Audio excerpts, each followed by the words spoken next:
Do you like to binge watch TV? Did you know you could binge listen to podcasts? Head over to electronicmediacollective.com, where they have podcasts for days. You like podcasts about wrestling? They have that. Do you like podcasts about TV and film? They have that. Do you like podcasts about horror? EMC has that too. Do you like comedy? Do you like books? Guess what?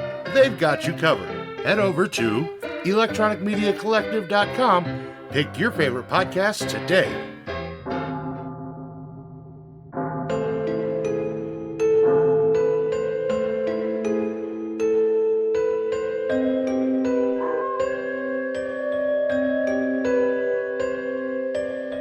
You're listening to Moose's Monster Mash.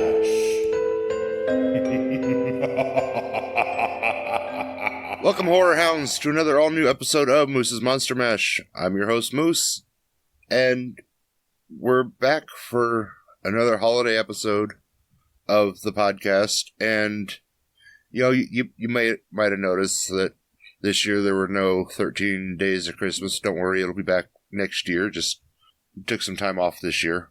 Do have a nice holiday gift for you in the theme of a return guest. Here to talk about the new Christmas slasher, Silent Night, Deadly Night. Please welcome back Mark Acheson. Well, thank you so much for having me back. Oh, anytime. It was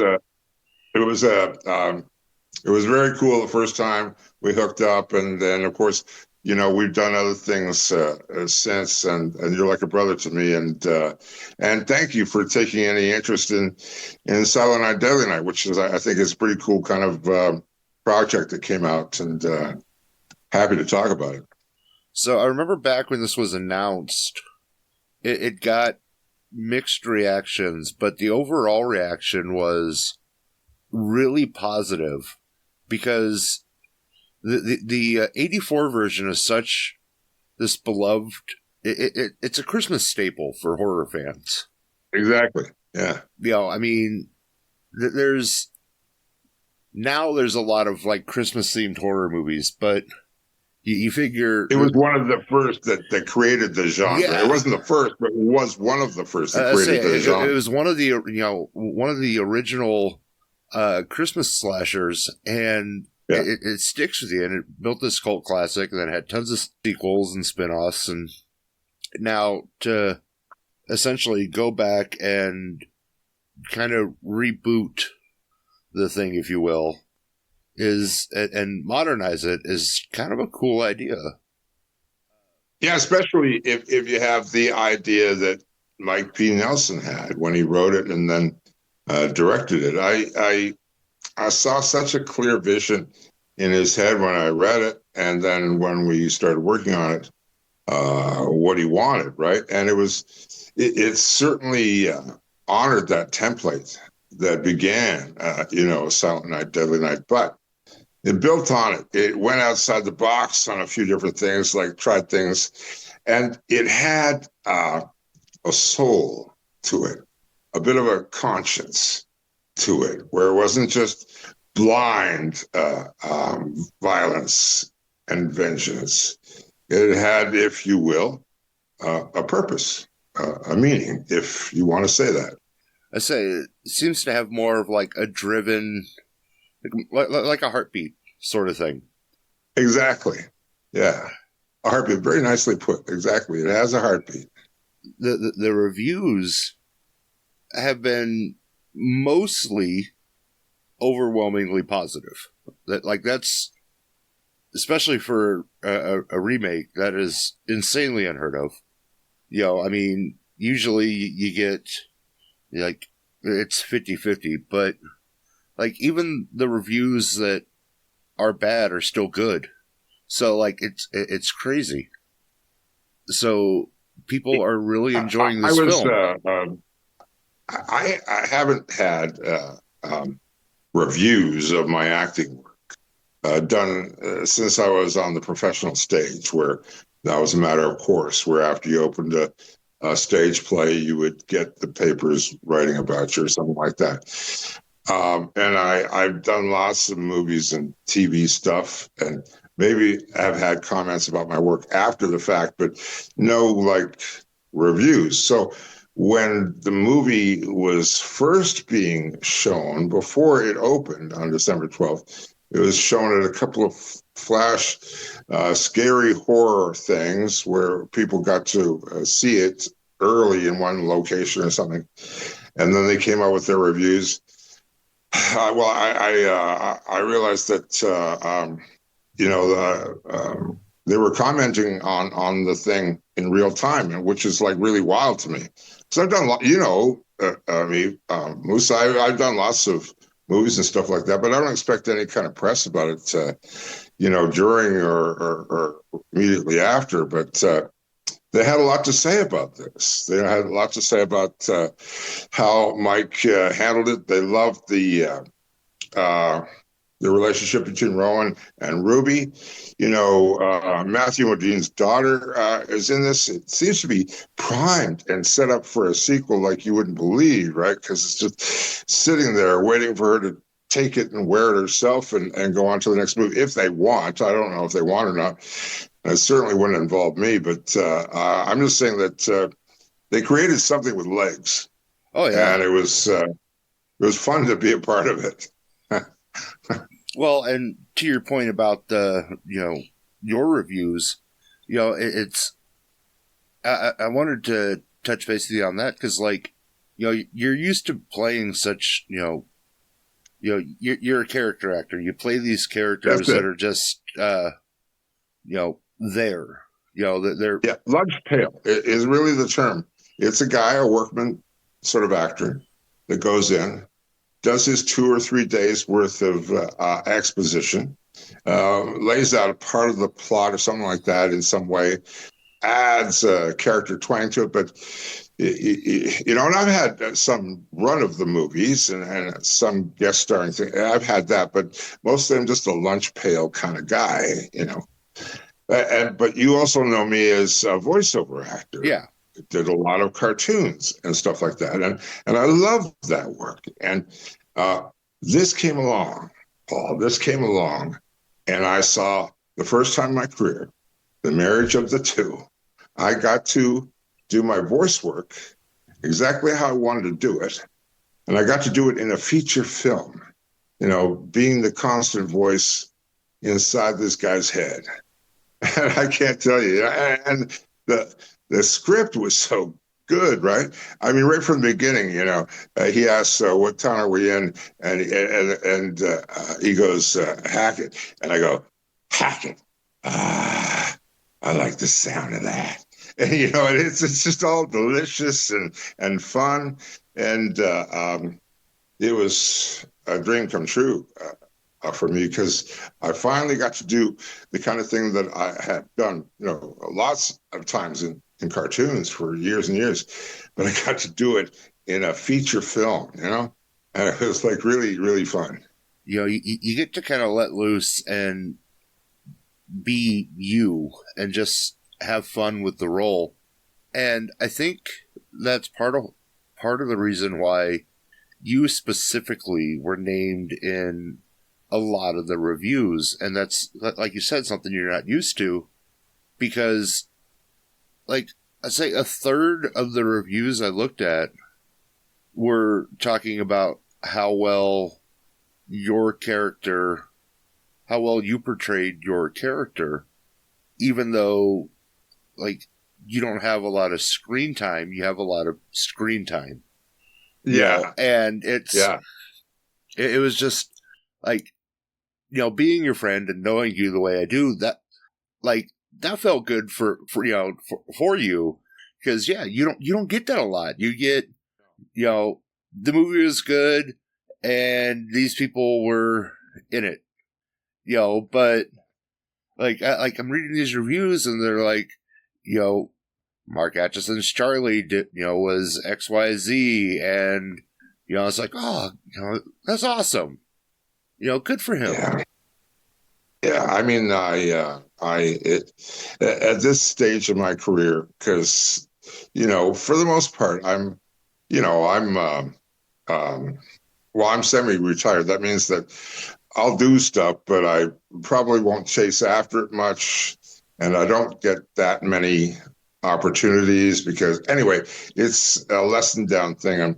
I'm really happy with my quiet life, but this thing came along and made me remember what it was like to be an actor again, because people were talking about my work, and that was really cool. I mean, I just, and I got lucky because this thing was set up for me. It was like set up perfectly. I mean, the script was just perfect with the one-liners that I had with Rowan, and Mike P. Nelson couldn't have written it better. And the whole Venom Dexter thing was commented a number of times in different reviews, right? And I thought, what a cool comparison. And I have to mention this. When I first auditioned for this, which was a year ago, in 24, it was supposed to shoot on Vancouver Island, and I auditioned for it, and my wife worked on it with me, and she must have said 2 or 3 times, do the Venom thing because that will really work, right? And I hadn't even really thought about that, but anyway, we were playing around with it. Didn't hear it for another year, Moose, not another year, right? And then all of a sudden the phone call comes, and it's like, okay, they'd like to go ahead and start shooting this. Now it's in Winnipeg, instead of Vancouver Island, and I go out there and again, my wife and I practiced this stuff like crazy because it was just like a cartoon thing where you're just working out the cadence and the lines and stuff like that, and how much fun you can have with it. And then they brought out a recording studio out to my place here out in the sticks. We live way, way far away from Vancouver. We're like 2.5 hours away, almost in the mountains. We got a little property here, and they brought a studio out here, and I spent the whole morning for 5 hours recording the whole script. And Mike was on the phone and other people. And the thing that happens, though, when you are an actor is that you go, okay, I've done that. Will it show up in the final product? Will they cut it? Will they change it? Will they augment it? I didn't know, right? And my wife and I went to see the opening on December 12th. Some of the guys down at the theater know who I am because of Elf and a couple of other things. And so they even saved me a poster. This poster that is behind me here was given to me by the theater, as a gift, right? And my name is on the bottom of this thing. I mean, they have my name on the bottom of this thing, which is like, I'm just like a voiceover in this thing. Anyway, we watched it, and it was all there, Moose. It was all there, and it was a really good feeling because, like I said, I'm semi-retired. I don't think these things are going to come around much more anymore. I've had 2 lucky breaks in Christmas movies. Elf a long time ago, which I'm still feeding off of, and then this thing that came along, which couldn't be more different if you could possibly have. So yeah, you've now managed to land fans in both Christmas camps. the like the traditional Christmas movie camp, and now the Christmas horror camp. There's even a week or two, around December where they sell tickets for Elf, in the movie theaters, right? Because they're still, showing it every once in a while on Fridays and Saturdays and stuff like that on the big screen. So, there's a few days there where the new movie had tickets and Elf was being sold. I thought, wow, who would have thought of that? I'd have 2 movies in the theaters at the same time. Man, imagine a kid wandering from one movie to the next by accident. Oh. Imagine me wandering between either one of the movies. I wouldn't be able to recognize myself, I'm sure. That's what happens when you get kicked out of the mail room. Yeah, that's it for sure. So you did all the recording in your home. How much time did you end up actually spending on set? About 4 days. That was mostly the janitor stuff and then the shotgun Santa stuff. And I knew that I was in a real horror movie when Mike P. Nelson is yelling at me when I'm getting out of the car. He goes, Mark, make sure you step firmly in the brains. Put your boot firmly in the brains. And I went, okay, man. Like, I haven't had a direction like that in a long time. And I'm going, okay, this is definitely coming down in the brains. And then, and so we shot all that, and it was fun. But for me, 90% of my work hadn't been done yet, right? This is just the on-camera introduction of me right at the very beginning. You only see glimpses of me, and of course I look incredibly hideous because, after all, I am a walking special effect. Anyway, yeah. They didn't do any makeup or anything on me. They said, no, you're good to go. You can go right in there and kill people. You look terrifying enough. You look great. Anyway, costume. And then I went home and waited 3 months, and then they came around with the sound studio, and that was where the rest of the work really happened. And again, I'm going to thank my wife, because not only did she work hard with me when we auditioned for this a year ago, she worked hard with me before I went out there to shoot, and when I got ready for my voice stuff. She was great, and a real asset, and I'm a lucky man. Yeah, I mean, it's nice. I mean, one, she's super supportive, and two, you kind of had your own little director there at the beginning, and she kind of guided you towards. She was the very first person that mentioned Venom, and nobody. And then all of a sudden, I think I read like 3 or 4 reviews. It's very much the Venom comparison, and that's one, a high praise, and two, I don't think, and there's two different ways this role could have played out. One, where you have the Venom, where it's that kind of sick, twisted voice in your head that is kind of a bloodlust, or it's just this plain Jane voice in your head, telling you to do what to do. And I don't think that's as entertaining as the Venom style. And I think that's why the other one works so well. I agree. And, my cartoon stuff, I'm like a homing pigeon. That is sort of where I go. But I'll say this, there were some nice things said about my work, which, again, was a real a treat for me. But the one that meant the most to me was Mike P. Nelson's wife. Sent me a personal text right after the early screenings before it went to the open. And she said how she wasn't a big fan of this genre at all. Honest, right off the bat.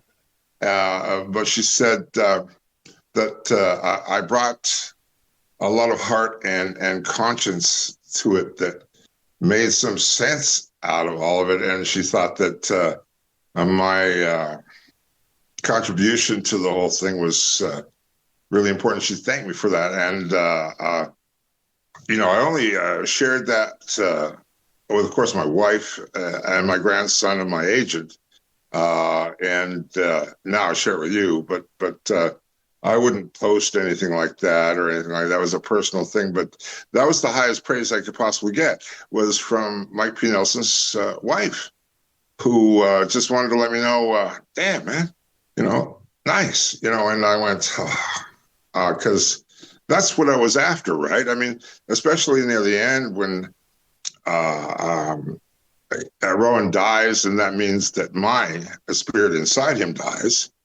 And I'm going away, and I've let him down and stuff like that. And there's a bit of a bittersweet thing happening there, at the end, right? Because we're sort of saying goodbye, which is really weird for a pair of people that collude to kill Nazis on a massive scale. I mean, Yeah.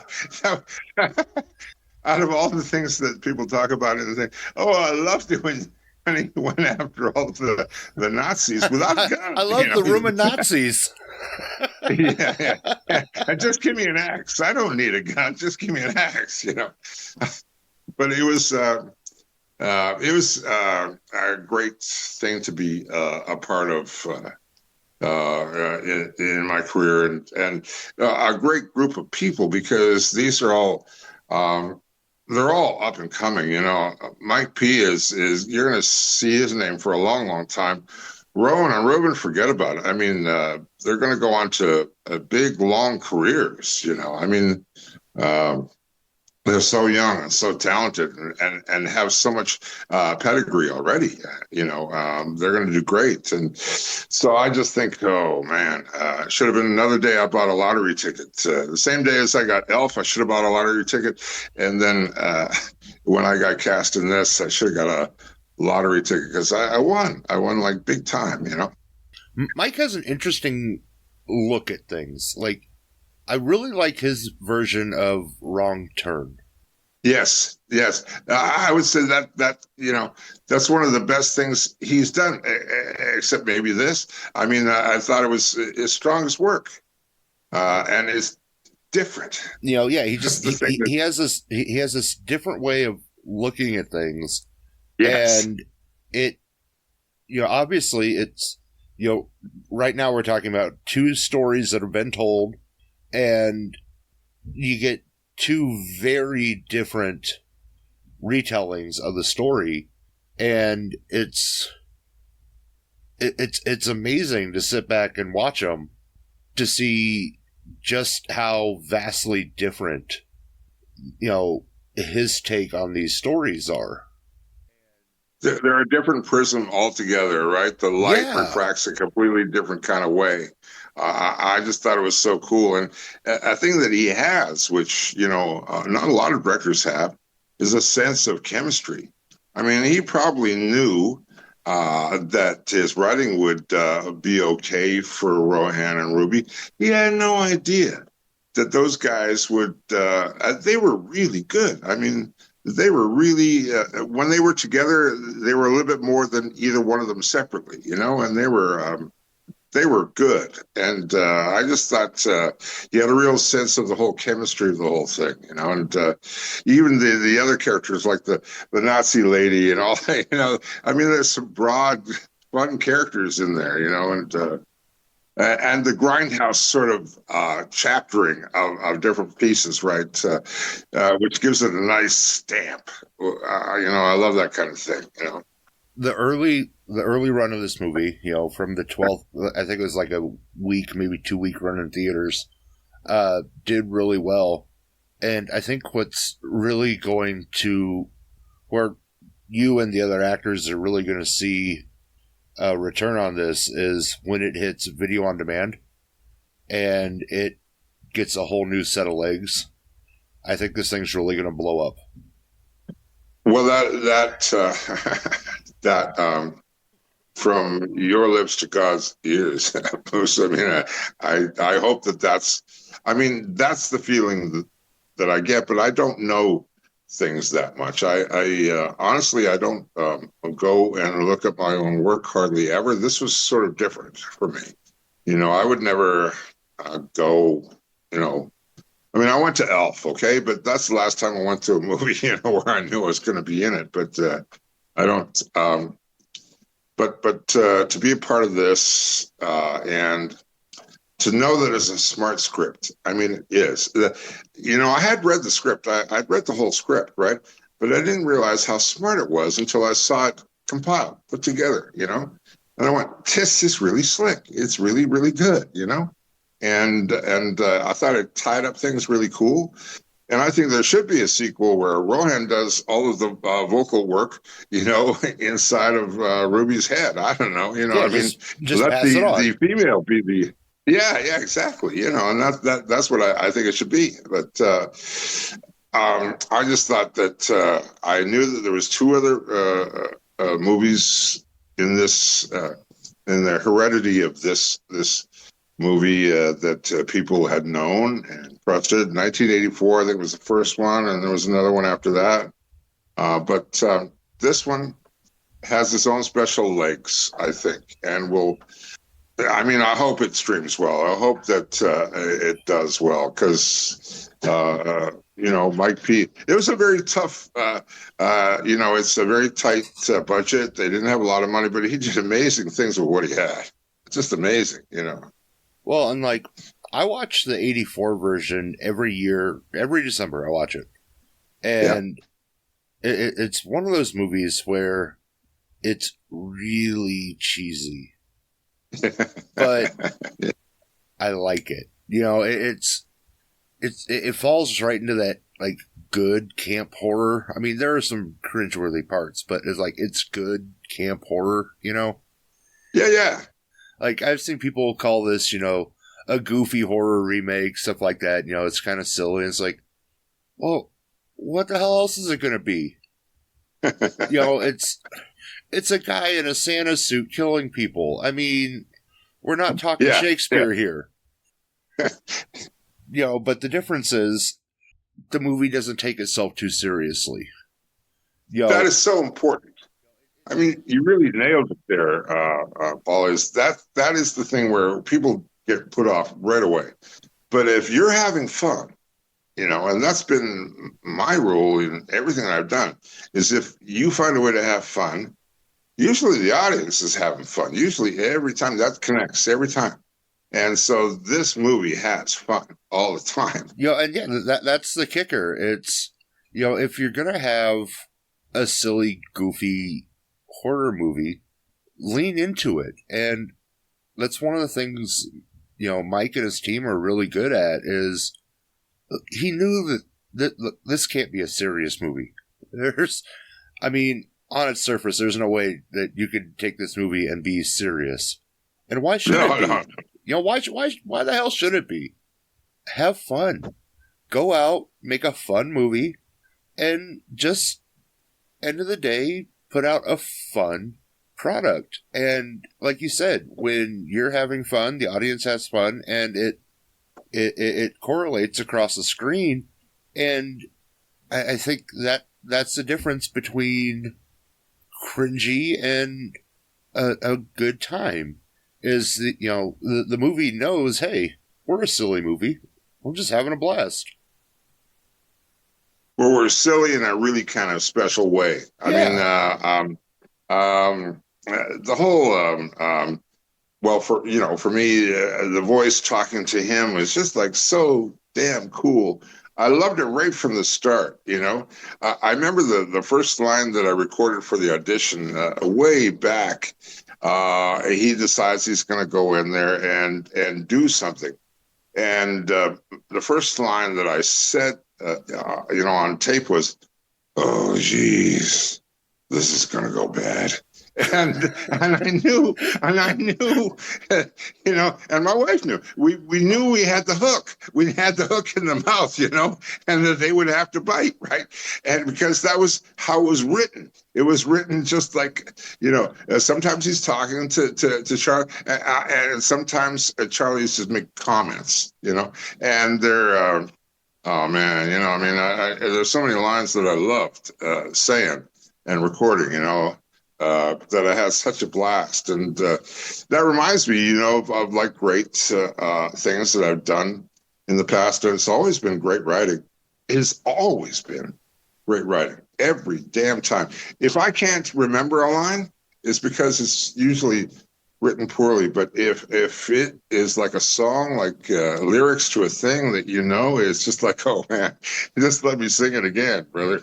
Let me sing it again because it's just so great, Anyway, this whole voice thing was really exciting to me, Paul. It really was. I was really, really happy.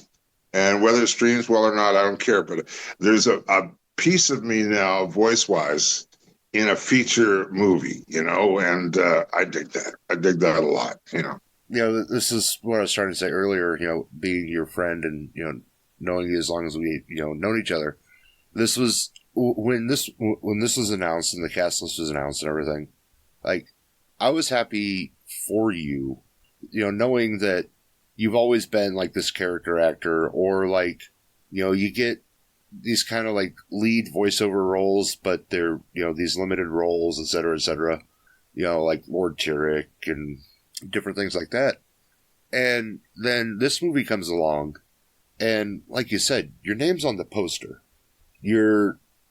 Oh man. I mean, I didn't know that until I got the poster from the people and they gave it to me at the theater, and I didn't know that my name was on it, And not only that, it goes Mark Acheson as Charlie on the poster as Charlie. I mean, I know my agent would have fought tooth and nail to get that kind of billing for me and a dozen other different things, which I never would have gotten. But that, where they name the cast, 4 or 6 names, and then they go at the very end and da da da da da da. It's like, oh man, I cried. So, you would always be in like the top 3 or 4 billing spots. Yeah. It'd always be Rowan, Ruby, you, and then like maybe David Lawrence or Eric Altvale, depending on who was writing the article. Usually I went, but for me to even be among those people, Paul, where I am only got a few seconds of screen time in the beginning, and then I'm only a voice for the rest of it afterwards. It was amazing to me. I thought that I wouldn't even get noticed. I honestly did, and Mike and the producers gave me the billing. I didn't ask for it. I was humbled that they gave it to me. And I really felt like I was part of this whole thing, which was really cool because I wanted to be. And I hope that my voice and the things that I did showed that I really loved doing what I was doing in that show, because I really did love it, man. I loved it. It was a lot of fun. I bet. Once this goes to streaming and has some legs, I want to have you come back, and I want to do a deep dive into it. And I want to talk more about specific scenes and things like that. That would be really cool, because there are specific beats and scenes in there which are really like I said, my wife and I practice certain sections a lot, and especially when I was pretending to be the Santa Claus and the little girl comes up and I'm doing the thing for him and stuff like that. My wife worked with me really, really closely in getting that just right. There's a bunch of other things, but yeah, I want you to know that I'm your servant. So let's definitely get a little bit more legs first, and then we'll revisit and deep dive this. And I really want to pick this apart. God, you and I could talk for hours, and I'm really looking forward to diving into some of these scenes and like kind of where you were at when you were recording, this line and this line, and I think it's going to be fun. It would be. I mean, I remember certain segments so clearly. That's how well it was written, and anyway, I so much appreciate you, Paul, for being my friend and taking interest and putting me on your program again. And thank you, man. Thank you a lot. Really. Oh, absolutely. And look forward to when you come back. Where can listeners follow you on social media? Well, I have a fan page on Facebook, Mark Acheson Fans. I'm on Instagram and actor Mark Acheson, and I'm on TikTok. But I'm not a great delver into social media, which is probably good because that usually only gets me into trouble. But I do like to promote a good thing, and so I make sure that I put up some good words about Silent Night before it opened, and got as many of the followers that I have to maybe check it out and stuff. but I'll be watching the streaming and the after effects of this movie because I think it will stand well. I think it will stand well for a while, and you and I'll have some cool conversations later on. And again, man, I appreciate you so much, brother. I really do. Yeah, no, I love having you as a friend. I love having you on as a guest, and listeners, you can find those links in the episode descriptions. You can be sure to find me and other great podcasters over at electronicmediacollective.com, and be sure to follow me on YouTube at Moose Media Inc. Well, YouTube and Facebook at Moose Media Inc.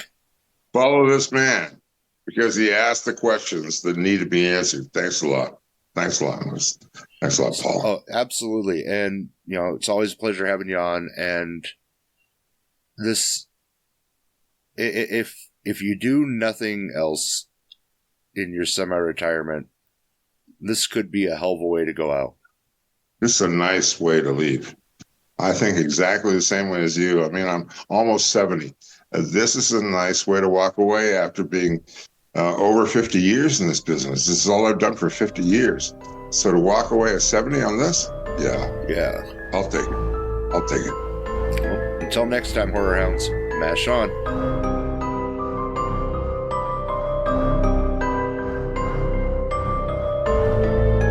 This has been Moose's Monster Mash. Come back for more chills and thrills if you dare.